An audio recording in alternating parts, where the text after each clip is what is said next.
Hi, my name is Betty, and I never thought I'd end up dangling from the old gym rafters in the middle of our biggest school assembly. Until today. I felt my heart pound as I gripped the thick rope with one hand and my long braided black hair whipped around my shoulders. Below me, half the school screamed, and the other half watched in stunned silence. Mr. Thompson's booming voice crackled through the speakers. Betty Lawson, drop the rope this instant.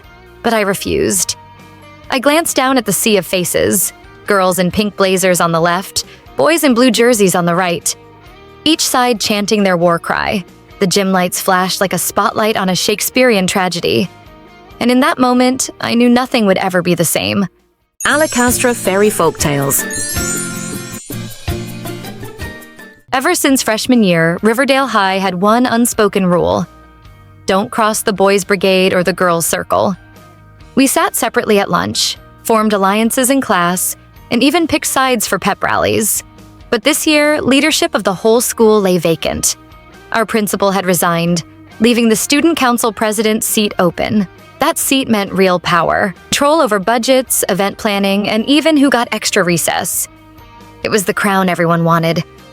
I'd grown up in Lagos before moving here. My father was a banker, my mother a school counselor. I learned early that power came to those who dared to grab it. My braided hair was my signature. I'd spent hours weaving each strand, and now they felt like my strength. I headed the girls' circle with Naomi Brooks, a fierce debater with eyes that bored into you like lasers. Naomi believed the girls deserved control after years of sidelining. On the boys' side was Jason Rivers, captain of the soccer team and charming as sunrise, backed by his best friend Kevin Okafor, the chess champion. One bright Monday morning, Mr. Thompson announced, "Election week starts today. Boys versus girls. Whoever wins 60% of the vote becomes student council president." The crowd roared. No one was neutral. It was either go girls or boys rule. Posters covered every wall. Rumors flew that Jason had a secret plan involving vote trading. Naomi whispered that she had a viral video op ready to sway hearts. I watched the battlefield form, my heart pounding with excitement. And a hint of fear. Day one. The campaign trail opened with flyers raining from the ceilings of classrooms. Naomi and I spent lunch hours rallying the girls, handing out pink wristbands and promising extra study sessions. Our girls responded with passion. Meanwhile, Jason handed out blue caps and free cookies sponsored by his uncle's bakery. The boys smiled and accepted. On day two, Jason staged a daring feat. He hired a drone to fly around the quad, dropping leaflets that read, "Boys are best." The girls gasped when the drone swooped past.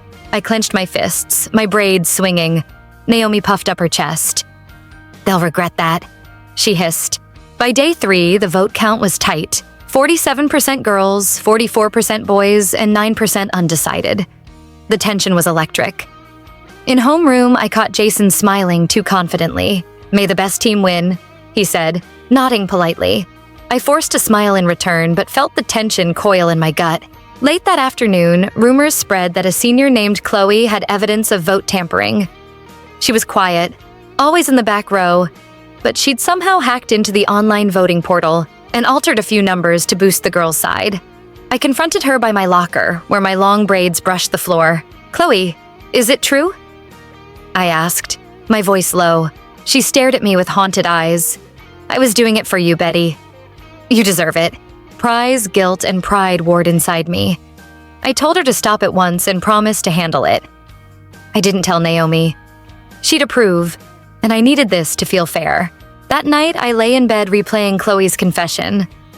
In hindsight, it was a warning sign, a foreshadowing that our fight for power might spin out of control. But I brushed it aside. We were winning.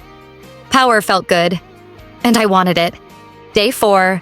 The girls' circle hosted Pink Friday, painting the hallway walls with motivational slogans. The boys struck back with Blue Bash, transforming the cafeteria into a sports arena, complete with a halftime show by the drill team. Our rallies grew wilder, our cheers louder, our posters more outrageous. It felt like a festival.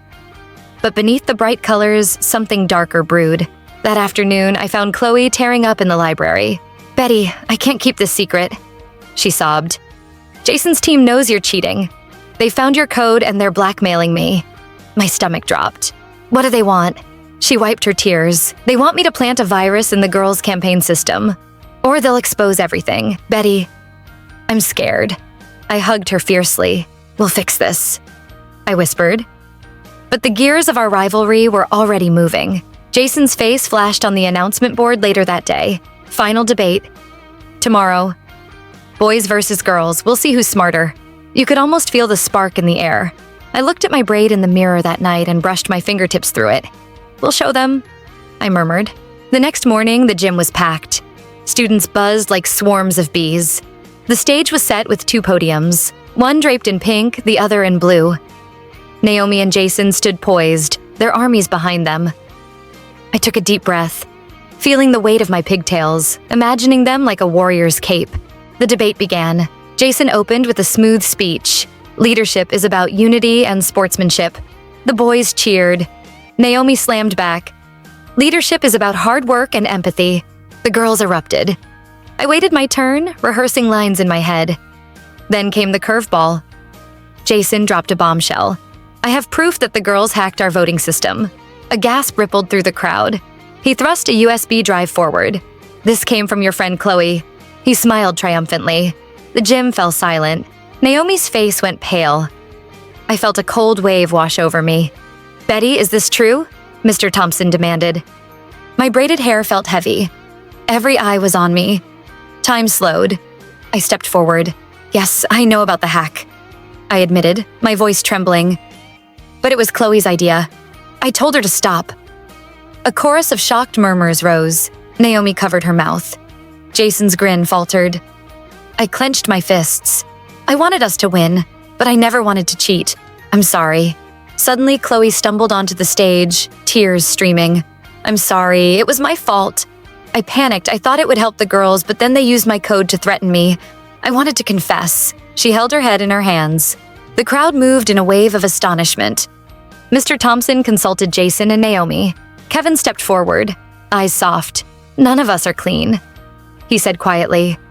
Boys paid seniors to campaign in classes, and Jason's drone blew a fuse that almost hit Lucy. Jason's face fell. Naomi whispered. We all crossed lines. The echoes of our cheat codes, paid seniors, and sabotage plans filled the hall. The rivalry had turned us all into villains. The gym erupted.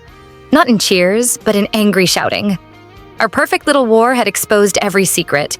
We had all betrayed our own rules. Principal Thompson hushed us. We have one choice, he said.